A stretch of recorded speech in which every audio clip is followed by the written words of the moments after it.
What, to you, is the ultimate symbol for hell? Is it a subterranean cavern, perhaps, filled with Dantean demons and lakes of fire or lava? What about something less abstract? A depiction of the very real nightmares hovering just outside of the edge of our vision. A vision of hell for the modern world. Maybe one set in the trenches of Verdun during the First World War. And that's exactly what you can experience with a brand new survival horror game by Catchweight Studio called Conscript. The game is currently still in development, but an excellent demo where you can get a look and feel of the game is available on GOG and Steam. And I happened to check out this demo recently and was blown away at how great this game can be. If there's a go-to conflict that video games, and to be honest, the public imagination goes to, it's the Second World War, the good guys versus bad guys war, where we can justly feel right at defeating a great evil. But the First World War is much more complex. There were good and bad, right and wrong. Everyone's motivations were different and very, very difficult to parse outside of an individual level. It's a much more traumatic experience, and one that is not as easily found in the world of action. Not that the world is absent those games, they do exist, like Battlefield 1, for instance, or the Verdun, Tannenberg, Isonzo trilogy. But something about all those games doesn't capture the sheer nightmarish horror of the Great War. The Germans coined a term, Materialschlacht, which essentially means the war of things, the war of objects, the war of metal against the soft, weak flesh of humanity. It was a war where human muscle power, no matter how powerfully exerted, could never defeat the machine that they were against. A place where you couldn't really convince yourself that you were fighting or dying for the right thing. You were fighting for the melange of different reasons and emotions that people have always fought for, good and bad. And there was an all-pervading sense of the bleak and the hopeless about it, and that's something brilliantly captured by Conscript in both its style and its gameplay. Conscript is an isometric survival horror game, and that's something you don't see as much as third or first person. The isometric angle may distance you a little bit, it seems at first, from the immediacy of the terror around you.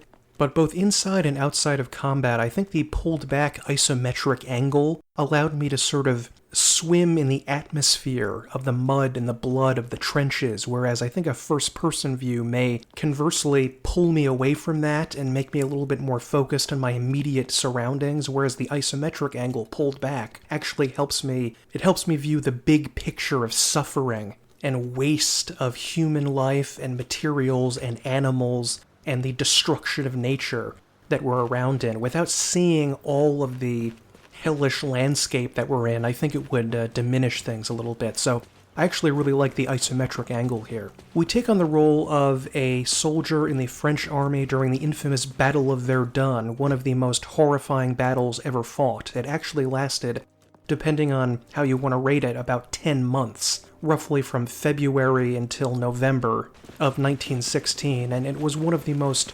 horrifying moments in the horrifying history of battle. And both sides experienced a pervasive sense of futility, because they simply, no matter how much they won or how much they lost, the battle never seemed to change. No one could ever win an absolute decisive victory at any point. And even though the French are usually credited with winning the battle, they still lost a titanic amount of people during the process, and may have helped to traumatize the French army that led to mutinies a year later in 1917, because so many people had experienced the nightmare of Verdun. It's the perfect place to capture the emptiness and the hopelessness of violence during that war. The trench system that we're fighting in is essentially a prison, and in like a lot of survival horror games, most of the doors we encounter are locked, and we're going to need to find keys to open them. The labyrinth of trenches is really something we can't escape. In fact, if you were to walk out, it could take something between 7 and 10 hours to get out of entrenched positions in some cases, so, if supposing they didn't shoot us on the way out, we're as trapped in here as we are on a space station or an asteroid. It's one of those horror movie tropes of the house in the wilderness that you can't just run away from the horror. You're trapped inside of it, and you simply have to fight through it. As Winston Churchill, who fought in World War I, said during the next war, if you're going through hell, keep going. But there's just more hell here, unlike in the Second World War where there was a definitive victory. Our motivations here are basically simply to survive, both against the enemy and against our own officers who want to shoot us if we don't fight, and also to look after our younger brother, who we've promised our family we'd look after. He's severely wounded and seems to be missing at one point, so there is some familial, personal reasons to keep on going in the battle, beyond our own sense of survival. Turning to the combat of the game, which is the meat of the focus of the game, I think, it is done beautifully. Like with a lot of survival horror games, in order to draw your weapon, you have to hold an action button, and you actually have to wait a little bit for you to aim properly, and the crosshair will slowly shrink, or you will charge up a melee attack if you're using a entrenching tool or a club or something like that to kill people with. And it is incredibly unsettling. I don't remember the last time I found combat that was this dangerous, that was this redolent with fear whenever you go into combat. It's not a joyous experience to go into fight. It's something that you would ideally like to avoid, and every single battle feels like a struggle that you're fighting that you could easily lose. While you desperately try to reload your weapon or shift the bolt on your bolt-action rifle, it all takes a very long time, and all the while enemies are going to be shooting at you or charging at you to hit you in melee. I mean, the combat is so dangerous that even on the turret sections where you grab a machine gun, it still feels dangerous.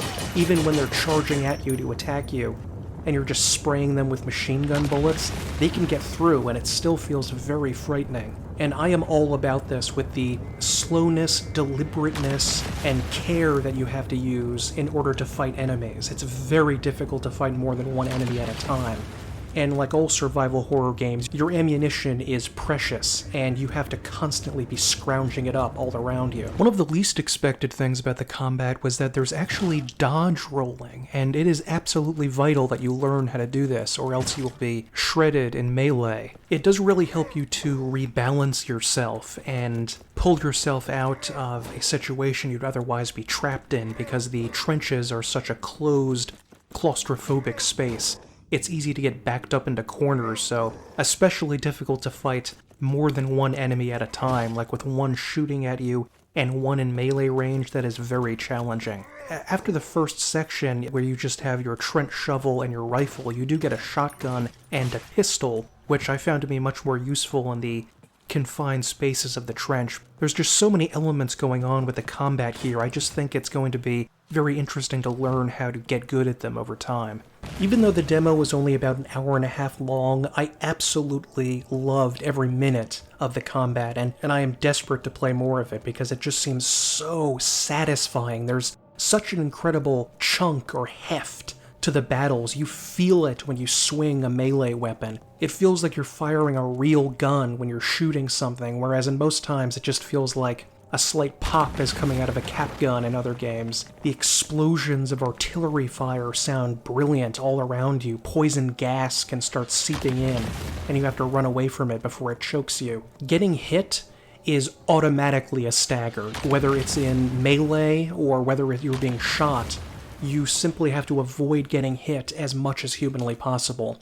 And if you let an enemy get close, that is extremely dangerous. It took a little bit to get used to the deliberateness and the particularness of how to fight in this game, but it was well worth it and very rewarding to get good at something that's so hefty, dangerous, and fear-inducing, not a power fantasy like it is in combat in a lot of other games. One incredibly effective and frightening use of sound that the game does is the boots marching towards you, because if an enemy is coming closer, you have a very small field of view, especially in certain interior areas where you just have a tiny nimbus of light around you, and everything else is dark unless you buy a flashlight. Under those instances, you hear these Teutonic warriors smashing and clattering in their big boots as they charge at you, and you have this few seconds of terror while you're waiting for them to get there, and you just don't know what's going to happen, and it's just absolute nerve-rending anxiety while you wait for them to get there, and you may not even know what direction they're coming in, so you may have to turn suddenly. It's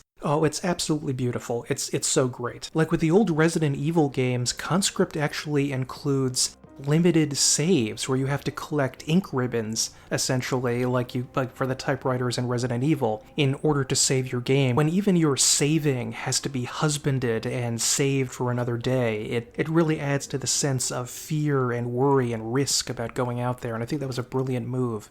And if that's not your thing, you actually can choose to be able to save anywhere if you would prefer to play it in that way. So I think the devs are being a little bit gentle there to people that aren't big into the survival horror experience, at least not the old school hardcore fashion. So I thought that was a nice touch that they added. They even added checkpoints in the game, which I thought might have been taking things a little bit too far, but whatever. The look and feel of the trenches is brilliant, and I really felt like I was in the trenches surrounding Fort Vaux or Fort Douaumont at Verdun. You can't quite make out people's faces or particular details about the humans, but that just makes them seem more monstrous and like creatures that are trying to kill you, which, of course they are. The evil of a world with no heroes is right from the beginning, because one of the first things that you do is find a French officer who yells at you that he's going to kill you if you don't go out and defeat a German raiding party that's trying to take over your stretch of the trenches. And he keeps talking about the sacred soil of France, which is something that Joseph Joffre and I think Gallieni and Foch and the others and Clemenceau used to describe France at the time, the sacred soil. And they even called the road, the arterial road that was leading men into Verdun, the Voie Sacrée, or the Sacred Road, to hemorrhage the blood of the nation of France to fight for its soil. You do feel like you're just sort of a cog in a machine for most of the game, or at least most of the demo that I played, being used as cannon fodder in order to defend the ideal of the nation at the expense of your own blood and life. So I can't really go on too much more about it, because like I said, it was just a demo that I was playing, but I think all of those things I mentioned, that weighty, hefty combat, the brilliant atmosphere, the sense of horror and hopelessness in the killing fields and mechanized slaughter of the First World War, all of it, too. I actually am a huge fan of the First World War, and I love reading about it, so I admit that if you're not that into that particular war, you may not enjoy this, but everything else about the game seems incredible. I'm struggling to think of something to criticize about it, but I can't really think of anything other than maybe the fact that there's a system of buying items and upgrading weapons, which, feels a little tacked on, Maybe I'm just getting exhausted with that mechanic in games of upgrading weapons to make them reload faster or something like that, and I don't know, it just seems a little boring, but that's trivial. Everything else about the game looks extraordinary. I'm going to be watching this very closely, and it is not currently out yet, but like I said, it will be available on GOG and on Steam whenever it comes out. It is an indie game, so it's a very small number of people working on it, and they probably don't have very much money, so, I'm really looking forward to this game. A survival horror game in the hell of the trenches of Verdun is basically checking all of the boxes for what I think is perfect. So, yeah, let me know if you've tried this demo, if you're interested in it, if you plan on getting it, and, yeah, it just looks absolutely amazing. So anyway, my name is Michael, and on Leora.